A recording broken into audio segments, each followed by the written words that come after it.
So this video is going to be a solid meme. This is me covering a video about kind of an old Raid Shadow Legends mystery code case or something where they thought Plarium had done some kind of stolen art. It's by Upper Echelon Gaming. I talked about it about 11 months ago, but as this video progresses, I slowly started to realize I actually remembered this. At the end of the video, I look it up to figure out what's going on, end up finding out this is still unsolved, ladies and gentlemen. We still don't know the answer to this one. I asked in the content chat to some of my other creator buddies. No one's even heard of this. So with that being said, let's get going. Today we have the final episode of Upper Echelon Gamers series where he talks about Raid Shadow Legends. The first one was Raid Garbage Legends where he trashes on the game. Then there's Raid Casino Legends where he trashes on the fact that it's owned by a casino company. And now I'm assuming he's going to trash on the art that a lot of it is memes stolen or ripped off of current meme culture, things like that, put into the game. Some people really enjoy that. Some people don't. I haven't seen this video. I assume that's where he's going with it. I really enjoyed his last one. So I'm going to have a link to this video today where once again, if you just want to shut me up and just watch the original, you're welcome to do that. And I will have it in the pinned description as well as the comment there for the link to his channel. And with all that being said, I'm kind of excited to see this one because the last one I enjoyed quite a bit. So yeah, let's go. This video is brought to you by Rage. I'm just kidding. It's brought to you by Manscaped. Stick around to hear more about the discount that they're providing to the entire Upper Echelon community. Okay, today is going to be the third video in a series of previous videos about Raid Shadow Legends. Episode 1 was Raid Garbage Legends, also the most popular video I believe I've ever made in the channel's entire history. Episode 2 was... I believe is still one of the most, if we look here, yeah, it's the second most popular. It's right next to, they have the exact same views. Raid Casino Legends, which is a great watch, and I'll link it down below. And now episode 3, Raid Stolen Legends. As a precursor before the actual story here, this concept revolves around artwork that appears to have been taken, without credit I might add, from an independent artist, and that artist is also the creator of the thumbnail for this very video, with his portfolio and social media links down below. He does excellent work, he is open for commissions right now, and I highly recommend checking out his content. Again, links are down below in the description. So what's the story? Simply put, Raid Shadow Legends, owned and operated by Plarium Games, appears to have taken a champion concept submission from a promotional event without acknowledging the origins of that material, without awarding the list. I love how every time we watch all three of these videos, though, it's just like running stage 4 over and over again, or 3 or whatever. Prize pool to the artist, and while claiming that they themselves created the champion back in January of 2019, only to ignore the artist responsible after agreeing to a voice call with him, making the entire situation both suspect and rather bizarre. It all starts with a community competition. December 9th of 2020, Plarium Games takes to Facebook and posts a thread about their open submission community champion design contest. The rules of this contest are fairly simple, and the rewards are, for the most part, a selection of in-game currency and items.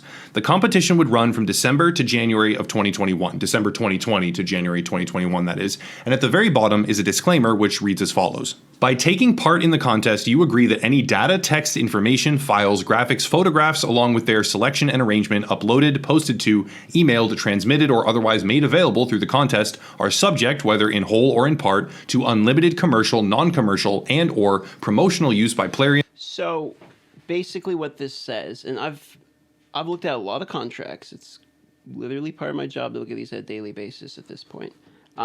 Basically, this is what we call like an all-inclusive type of... It grabs all of the caveats of a promotional material that you would otherwise own or have created and allows distribution of this to all platforms. That's what this is for. So basically, this is the reason I didn't sign over my second channel to the content creator program, the Marvel Future Revolution, because they wanted this clause. Basically, they could have taken any of my videos off YouTube at any time, make it into any ad they want, and then post it and not pay me.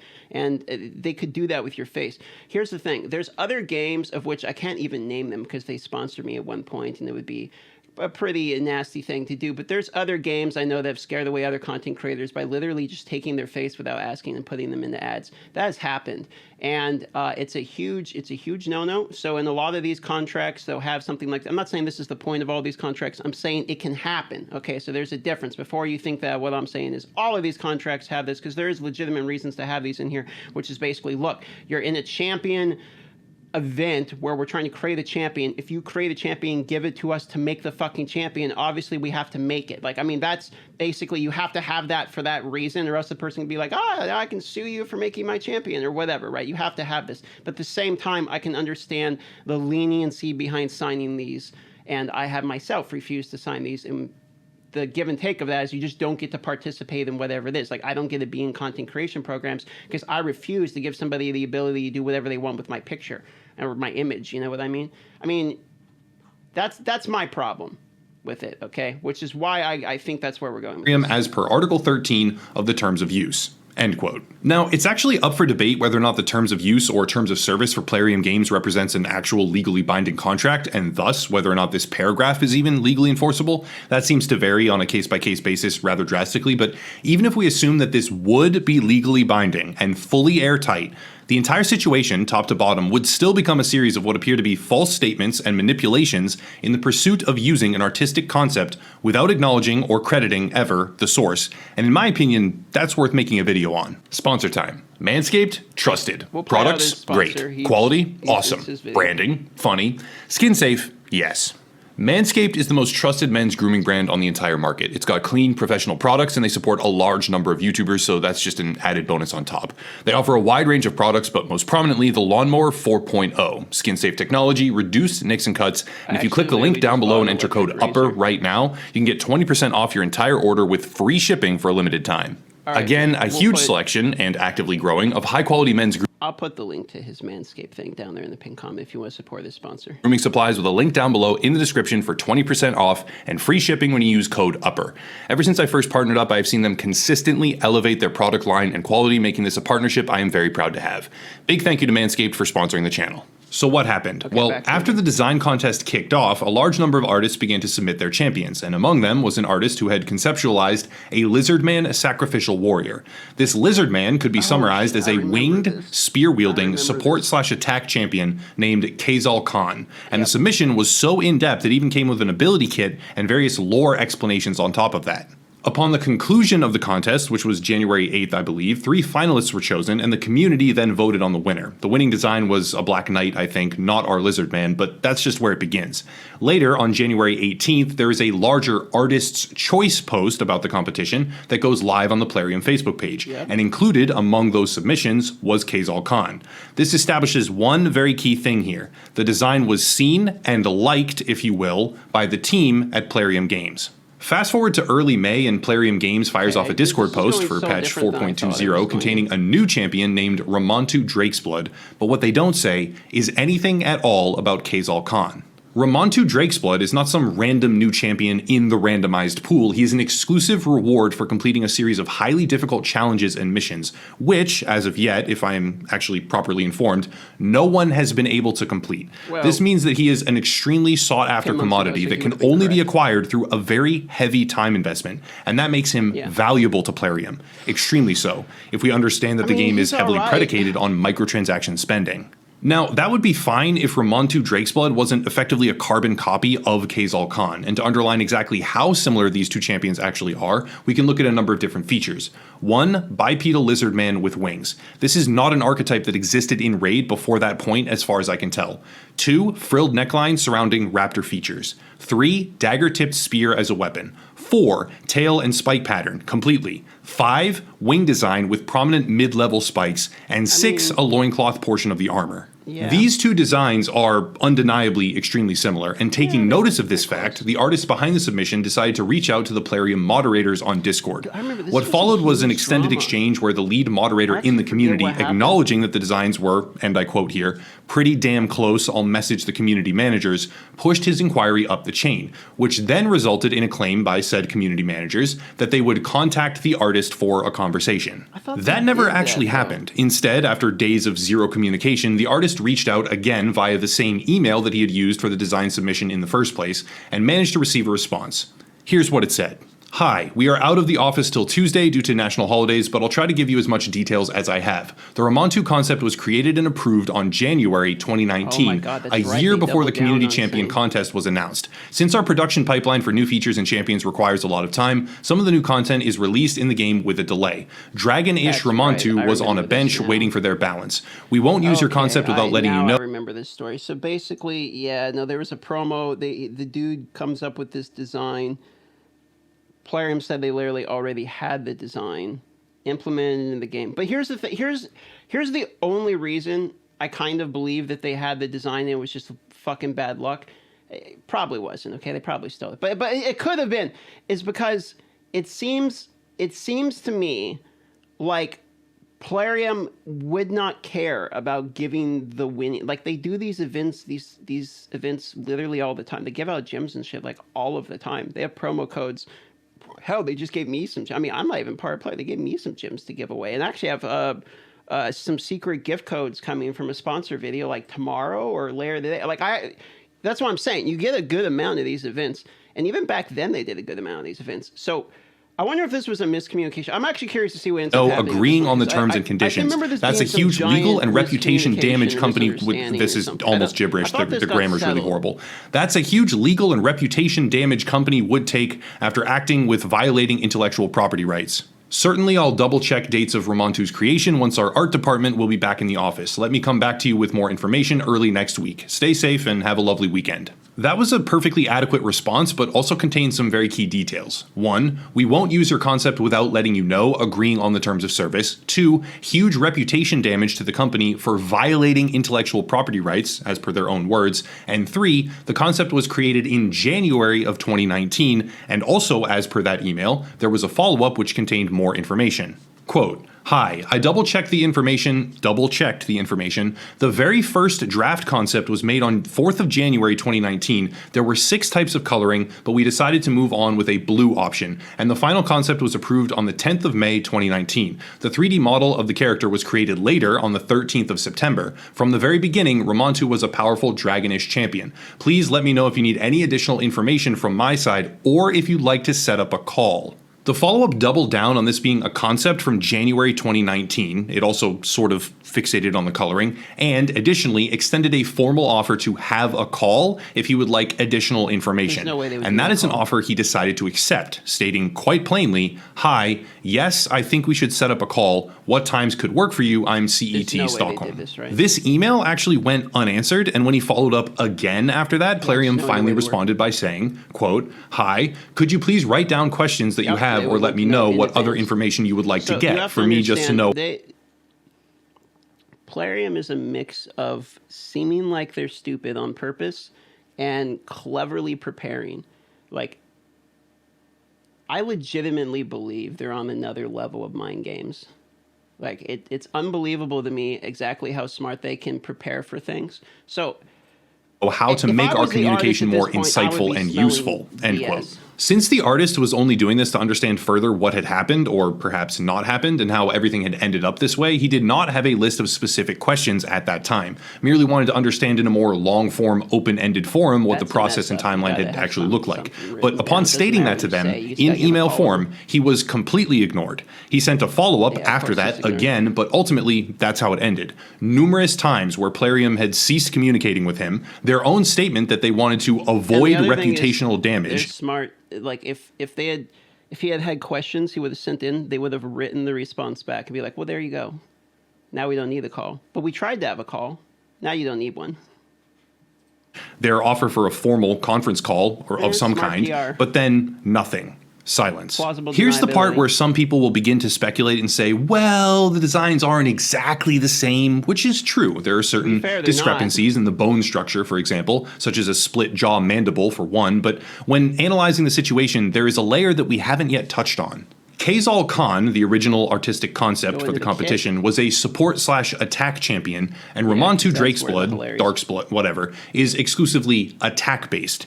The ability kit for these champions, however, well, let me just read some things off here we here. go. Kazal Khan, in his ability kit submission, has his best ability listed as a strong flying attack, where he attacks all enemies with a portion that removes buffs, then a multi-target chance to apply debuffs, right? It's 2 sections of the attack. Actually, what it does say is attack one enemy, remove all buffs from the target, and then places them on this champion, then attack all enemies. The second is a 50% chance to apply all debuffs on the first target to all enemies. Onto Drakesblood, Plarium's totally original idea from January 2019 that has multiple nearly identical visual similarities and replications when compared to Kazal Khan, has an ability called Blood Wings, which is depicted in the ability thumbnail as an attack where Ramontu is actually flying, that attacks all enemies, and also has... Okay, so the flying thing is weird to me because nowhere in the actual kit description does it say any like, it says attack one enemy, removes all buff from the target. Okay, places him on this champion, attacks all enemies. The other one says removes all buffs from the allies and fully heal them. Deals the block debuffs on all allies, removes all buffs from all allies and fully heal them. Like, this is normal wording for a Raid Shadow Legends kit. It doesn't actually say anywhere about flying. He's crafting this like flying, like wing narrative that literally doesn't exist. It's not actually in the kit. It doesn't say anything about he flies forward. He has wings. That's the design of the character. A lot of fucking heroes in this game have wings. I don't know if you realize that. I'm not disagreeing with the fact this is probably ripped off. I mean, the kits are close enough to it. We don't need this. What I'm saying is, if you actually understand the game, you don't need this, like, flying. Look at that. They both fly forward. Like, no, that's not. Is a chance that's literally not a thing in your own kit. You just said it was. It's not. Buffs on his targets. Not in there. That's pretty similar, but we're not done. The passive ability for Kazal Khan, again, the champion not designed by Plarium Games, is called Ceremonial Leader and will increase the speed of the champion by a percentage for each buff on the champion when attacked. On the other side, Ramontu Drake's Blood, whatever, has a passive ability called Arrogance, which is, oddly enough, a personality trait specifically outlined by the artist in the initial lore packet, where, among a couple other bonuses, whenever an enemy character places a debuff on him, he gets his speed boosted. I hope... Okay, these are actually different things. So this is kind of annoying because it's like increasing the speed by 5% for each buff on this champion, and then placing leech on it when he gets hit is a different move. Increasing speed 30% is an actual buff. See, this places a buff when he gets debuffed, okay? Which is actually completely different than increasing the speed by a percentage. So here's the thing. He doesn't need... I wish he understood the game, because he's right. Like, this is probably ripped off, okay? The whole point about the arrogance is great, but it's frustrating to me that he makes connections he thinks is there that isn't there because he doesn't play the game. It's like, these are completely different... These do different things, bro. Like, they're literally not even the same. One has increased speed, which is a buff. The other one gives him a percentage of speed from buffs, and you could say, okay, well, you're arguing semantics. Well, you're really not, because, I mean, one has to do with when he gets debuffed. And the other one literally places leech on people, which is a huge debuff that's completely different and changes what the hero's about. That part's a little annoying. Yes, this is probably a ripped off kit, okay? But that isn't the same. It's not the same thing. And nowhere in this thing, I'm still on the flying thing. Nowhere in it does it say, like, the invoker flies towards his enemy from the sky and attacks. That's not a thing either. So you're already right. You don't need to make up the bits that aren't right. Hope you see where I'm going with this right now. Not only is this champion extremely similar from a visual perspective, in a lot of separate ways, to a submission that was chosen as an artist's choice by the dev team, it is also similar from a mechanical perspective at the exact same time, even containing precisely similar buff types and stats, at least in terms of archetype format. The only thing removed are the support functions, while all the fundamental attack mechanics are preserved. Considering all the different layers here, I find it completely impossible to believe that this design was created full scale in 2019 as they claim.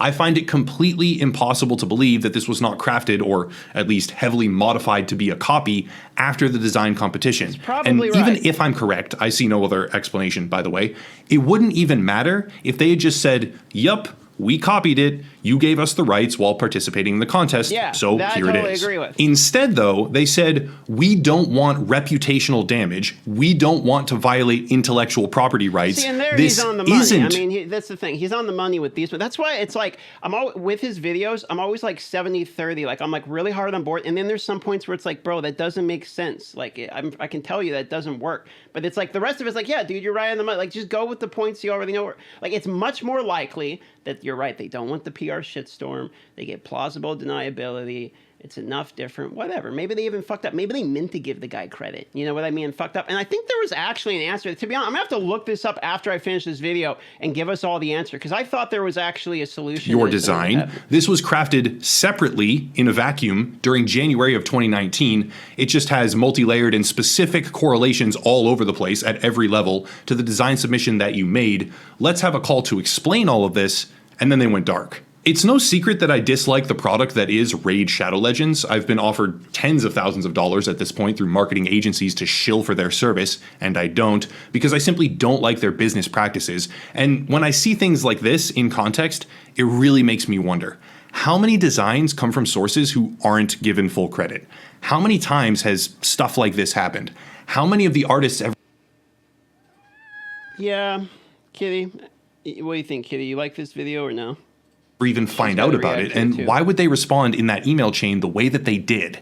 Why did all that happen? Speculating here, and I want to be crystal clear, it is exactly that, speculation right now. Yeah, is it the case that they responded under the impression... At least he's fair about saying speculate. I mean, like, he's allowed to say all this. I mean, there's 80% of this is right. I mean, where it's like, yeah, they're probably not the best. That their theft of intellectual property might in fact be punishable, only to then seek consultation from their legal department or whatever outside agency and ditch the communications once they knew that their terms were actually enforceable and they had every legal right to do this. I'm not sure if that's even the case, but is it possible? I think it is possible. But just because something is probably technically legal doesn't make it right. Artists work very hard, especially in competitions, especially people that are trying to break out and get more notoriety. And in this particular case, the artist was rather enthusiastic about the contest. He had once played the game. Look, every YouTuber I know who has become very popular, every done artist or whatever that's made money and got larger and all the stuff that you would think comes with success, right?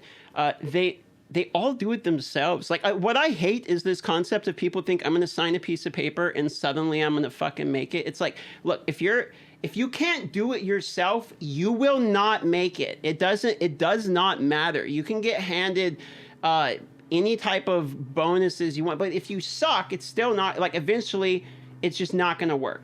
Right? And that's a lesson I've had to learn on YouTube. It's a lesson everyone has to learn when they pursue this type of stuff. And so what I always try to tell other people that are up and coming or whatever, and it's like, hell, I'm still up and coming. I'm tiny, okay? I'm a nothing burger on YouTube. I'm talking to people that are just starting. I always tell them, like, look, you get any traction at all and you start getting somewhere, tell people to fuck off with their paperwork, because it is such unfortunate that I have seen multiple of my YouTuber friends who have signed MCNs, like multi-channel networks, and lost huge chunks of their either YouTube revenue over periods of time just because they signed something, or they signed something where it's like this person's supposed to help them, they get a percentage of your stuff, and then they just disappear and do nothing for you ever. And you just sign, and they just get 10% of your business, and just in case you blow up. Because there's tons of people that will do that. They'll go and just sign fucking everybody, and the one people that blows up, whoa, congratulations, they get leech off that person 10% for the rest of their life.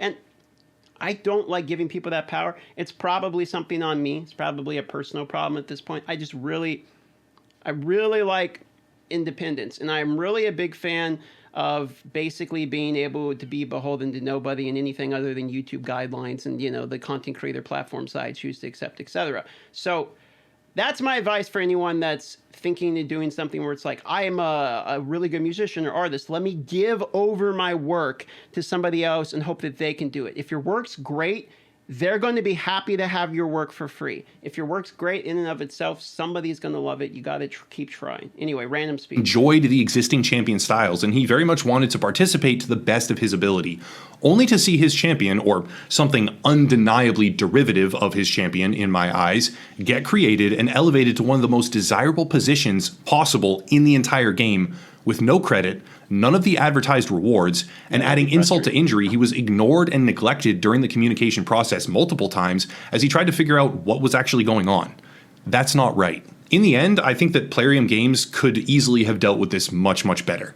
I do not believe for a single fraction of a second that this champion was fully conceived in 2019, as they claim, and I hope that this will push them towards better communication at the very least, and practices for any future competitions, or warn artists that their work might very well be used in a similar way if they decide to participate. Again, links down below. You can support an independent artist who does excellent work. You can buy Manscaped products and become a hygiene god. You can follow the channel on Odyssey and transcend reality as a genius non-YouTube viewer. You can buy the merch and be the pinnacle of fashionistic icon in America, or you can follow my other social media and be subjected to just really horribly toxic behavior.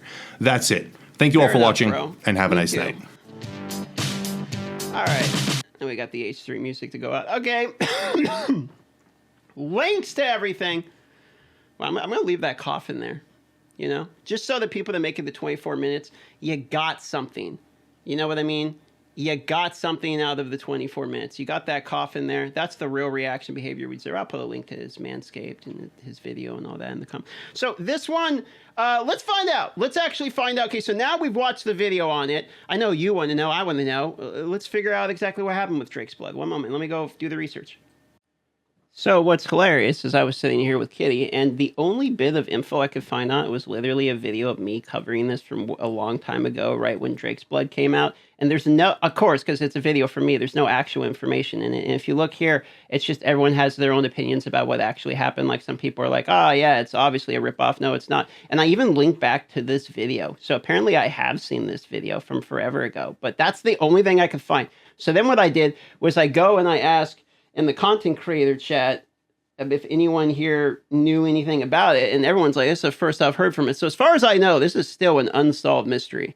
I guess this is a Raid Shadow Legends code case at this point. And it's hilarious to me that I have actually already covered it. Look at this. Look at ODM. Look at him back in the day with the intro and everything talking about Drake's blood. I even wear that same hat still. Man, if I was wearing that same hat and hoodie, this would almost be a depressing video, bro. Look at that. But you know what? I like the 2-camera look back then. I mean, I was looking good, wasn't I? Look at me young, all eager for Raid Shadow Legends. No idea the Dracomorph's not coming. Look pretty good. Anyway, credit where credit's due. All the links in the description. Blah blah blah blah. So this is actually a code case. This ended up more interesting than what I would have originally thought in this video. Okay, interesting. He gets smacked with license rights by YouTube. Huh. Okay. Well, that being said,